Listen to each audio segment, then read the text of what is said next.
There are two creeks on each side of me here on Schweitzer Road that usually meet underneath this bridge, but as you can see from all this damage behind me, that was not the case during yesterday's flash flooding. Spectators and players will be back out here for the final practice round today and the Pro-Am, which will feature a few familiar faces from LEX 18. There are no tire marks on the road, and a man who watched the crash happen says he thinks that's because the driver of the car never even hit the brakes before slamming into the back of the bus. This, underneath this light snow, ice. So make sure you be careful. If you're just now waking up, just now able to turn the TV on and join us, this is why you are now able to turn your TV on.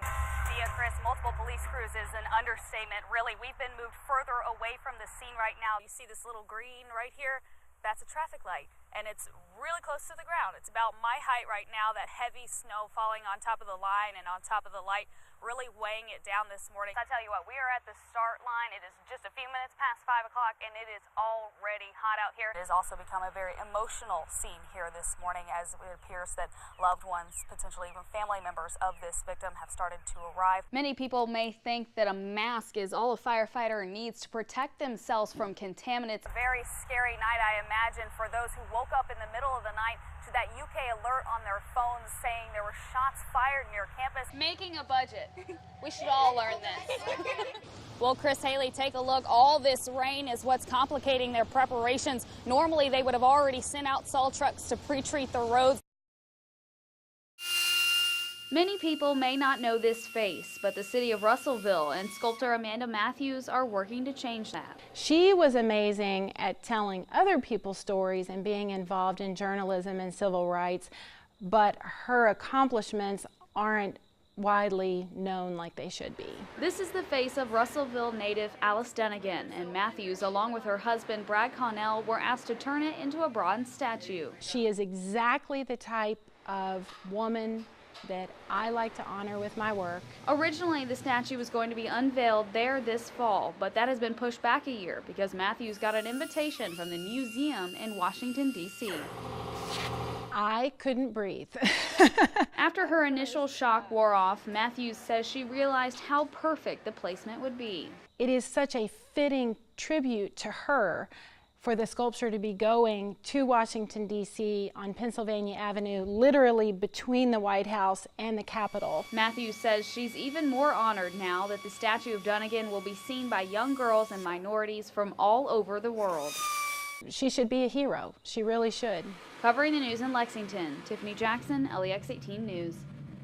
This story with Michelle Gleckler Davis and her daughter Jenna started as a frustrated mother who turned to us for help. Her daughter could not ride a bus because they lived within a mile of her school, Lane Allen Elementary. Michelle was told this by the district even after she explained how dangerous Jenna's walk is. It lit my hellfire. I was mad. This morning I walked to school with Jenna and saw firsthand what Michelle was talking about, specifically when crossing Alexandria Drive. See, nobody stops. But a couple hours after our walk, Michelle got a call saying a bus would now be scheduled to pick Jenna up at 7:15 starting tomorrow morning. Michelle was overjoyed, but she knows Jenna is not the only child with a dangerous walk to school. They will see you there, but they're too busy with their own things, their own days, to care about this little girl trying to cross the street. The times Michelle doesn't have to go to work early in the morning, she walks with Jenna. All right, come on, Jen. A driver was apparently unhappy with people stopping for a girl crossing the road. Seeing someone down there honk. Michelle says she wants people to think about what they would do if Jenna were their child. She's my world. You know, I just ask you to slow down and take a little consideration for my baby. Covering the news in Lexington, Tiffany Jackson, LEX 18 News. It's a quiet morning inside the studio of Louisville painter Lynn Dunbar-Bayes. The only sound is of her brush on a canvas.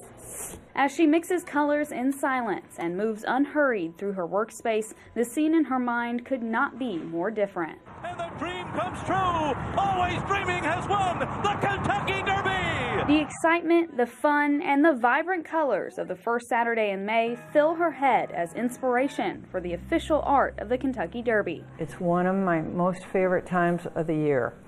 There's nothing like May in Louisville, Kentucky, nothing like it. The Kentucky Arts Council recommended Lynn to Churchill Downs, and after sending a few sample paintings, she got the call. I didn't know if this was like one of those prank calls or, or what, but it wasn't. She put together these two pieces, one for Oaks and one for Derby. In the Oaks, I tried to show the paddock area, a little different perspective on the track. And interestingly enough, of the 21 artists commissioned to create the officially licensed Derby artwork since 1997, Lynn is only the second one who actually calls Kentucky home. I'm honored to be a Kentucky artist. I take pride in it. In fact, I use a little tagline that says, capturing the spirit of Kentucky. And that's what I like to do when I paint. Lynn says to walk into Churchill Downs and see her art on glasses, tickets, posters, shirts